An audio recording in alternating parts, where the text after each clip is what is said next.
Industri nanas negara terus mengorak langkah ke peringkat global apabila lebih 400 pemain industri tempatan dan antarabangsa berhimpun dalam Seminar Industri Nanas Antarabangsa 2025. Seminar Anjuran Kementerian Pertanian dan Keterjaminan Makanan KPKM melalui Lembaga Perindustrian Nanas Malaysia LPNM menjadi platform strategik memperkukuh kerjasama serta merangka transformasi industri nanas yang lebih lestari.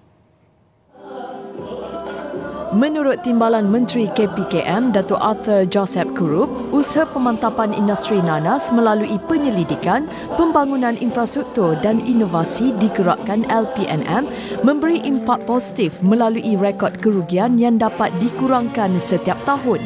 Sebab ini menunjukkan bahawa hasil kajian, pembangunan infra dan juga inovasi yang diaplikasikan oleh LPNM itu telah menunjukkan hasil untuk bantu mengurangkan kerugian pekebun-pekebun nanas kita.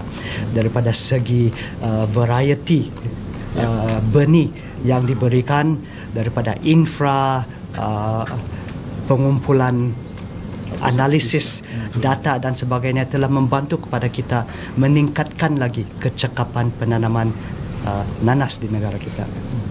Dengan kerjasama Persatuan Alumni Universiti Putra Malaysia, PAUPM, seminar bertemakan kuantiti lokal, kualiti global itu menghimpunkan pemain industri nanas meliputi penyelidik, usahawan serta delegasi dari Indonesia, Vietnam, Filipina dan Bangladesh.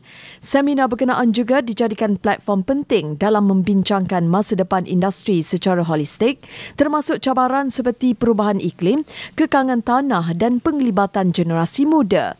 KPKM turut komited melipat gandakan hasil pengeluaran nanas negara melalui pendekatan lebih moden dan strategik termasuk penggunaan aplikasi teknologi baharu serta inovasi pertanian diperoleh melalui kerjasama rapat antara penyelidik dan pemain industri.